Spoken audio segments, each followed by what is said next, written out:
So, Anthony, welcome to the Hygiene Hangout and congratulations on being the first recipient of the Advanced Christeyns Food Hygiene Management Qualification. Can you just introduce yourself and tell us a little bit about the role that you do here? Okay, I'm Antony Harvey. I work at Fine Lady Bakeries in Banbury. I've been a production manager here for 18 years and more recently I've been asked to move over to the hygiene department. Great. So what was it initially made you decide to take the Hygiene Management Qualification? I think because I was asked to move and cover the role as an interim manager, I felt I needed some training. So I got together with Anita, our technical manager, and she spoke to Christeyns recommending what they thought would be a basic training course for me so it could sort of bring me up to speed. And then we come up with the hygiene managers training course. Mm-hmm. So you sat the sort of the basic level training and then decided to proceed to the advanced training. How did you find that sort of step up in learning? I think the time I spent covering the hygiene managers one with Silas, the training was very good, it was very informative and it gave me the basic requirements that I felt I needed. But then I was made then permanent hygiene manager and felt that I needed much more training. So sat together with Anita and then it was like looking at what we could do moving forward. Progressing, yeah, that's good.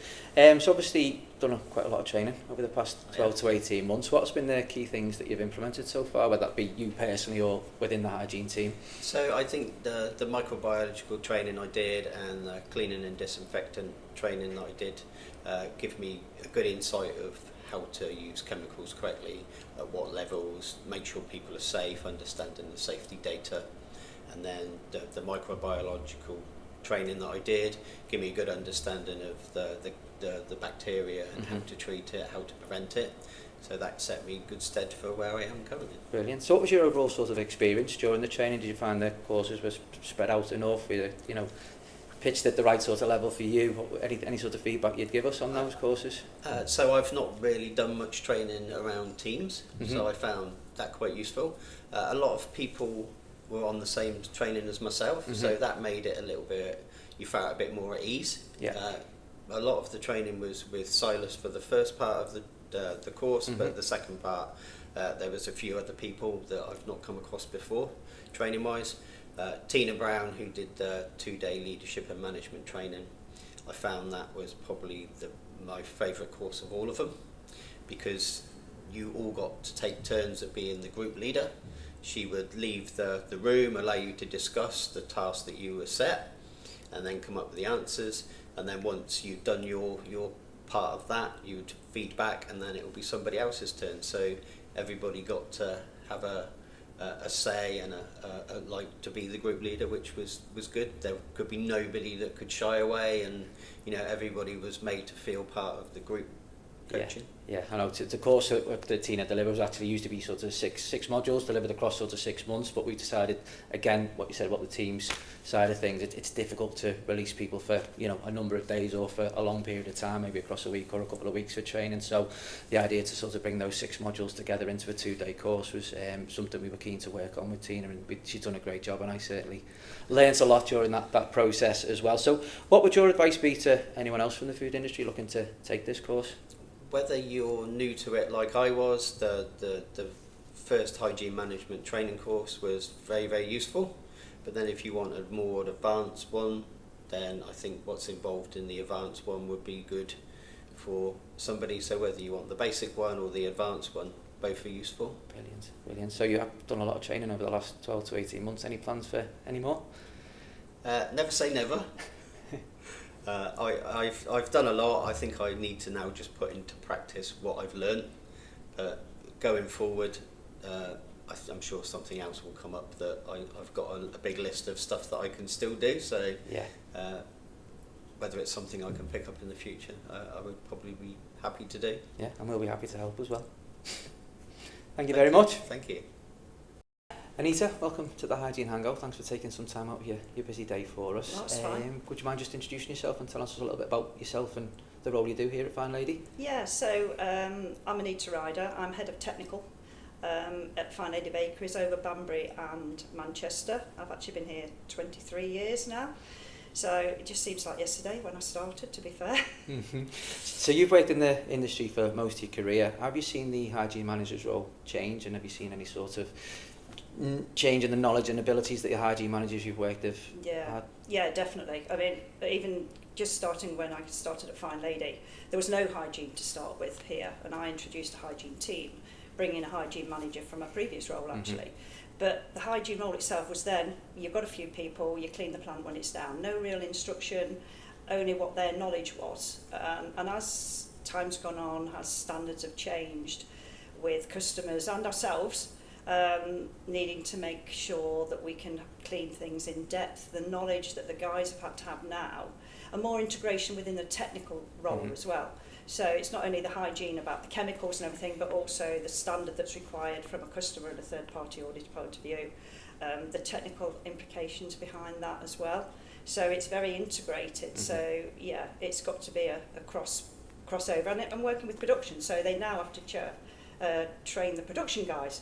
And they've got to become hygiene as well as just having dedicated hygiene as well. Yeah, it's a very sort of multidisciplinary role, as I say. And yeah, absolutely. I think Anthony touched on as well, it's that not just the understanding of the practical aspects of the hygiene, it's the management of that team and trying to get that message across of the importance of that role as well. So you've been really supportive of both of your hygiene managers during this process. Have you seen a change in them during the training at all?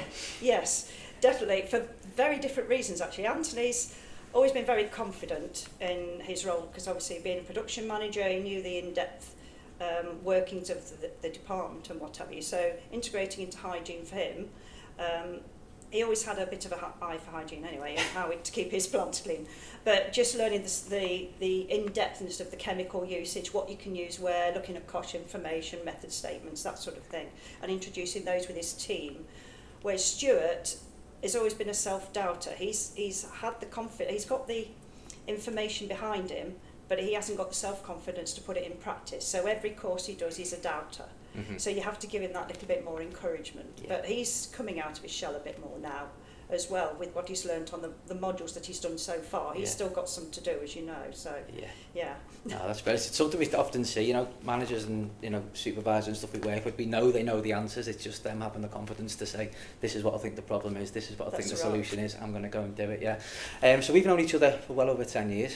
Gosh. Vastly experienced technical manager, but is this course something you might have been interested in, maybe a little bit earlier in your career? Yeah, I mean, obviously when I came into technical, there was nothing like this. Yes, I did my food science degree, that sort of thing, and you touched a little bit on hygiene, but only the basics, and you have to sort of pick it up as you go along, and I've had to do that as I've gone along by joining the hygiene team, getting involved in cleaning, what you can do what, and we've experimented with things have gone wrong sometimes, and then working with the obviously chemical companies such as yourself, because I've been involved with Christeyns quite a long time now. So yes, it would something, and certainly the modules that you're doing now would benefit other technical people as well as hygiene managers, you know, sort of my quality supervisors, that sort of thing would benefit from certain modules that you do. Yeah, it's the modular approach is something we were always keen on, to be honest. Like I say, we understand people have, you know, it's tight on time at the moment. It's really difficult to release people for a long period of time. So to give it a modular approach where you've got a couple of options throughout the year to attend the courses, it was something that was really important to us. And obviously, as you say, people from outside of hygiene understanding what the hygiene manager's role is an important thing for us as well. So would you give anyone starting out in the industry any specific advice at all? Yeah, well, if they want a 9-to-5 job, this isn't the job for them. Definitely not. But if they want a job where you never know what's happening from day to day, it can be very stressful at times, but it's also very rewarding. And you're working with a number of departments. It's not something where you're coming in 9 to 5, that's it, you go home, forget about it. You're on call 24/7, you've got the stresses of audits landing and that sort of thing. But that's part and parcel of the job that you do, and it is very rewarding. So yes, I would always push it, definitely. I wouldn't change. Yeah, it's something we're really trying to push ourselves at the moment, trying to get younger people into the industry, or people you know, from outside the industry into it, and understanding it's not just putting things in a box when you work in a food factory. There's lots of different departments, lots of challenges, and like you say, it just varies so much from day to day. It's a really rewarding career, as you say, and I'm sure you've enjoyed your time as well. Oh, I have, as much as I enjoy mine. Absolutely, that's it, definitely. Brilliant. Well, thank you so much for joining us, and hopefully we can see you again soon. Thank you very much.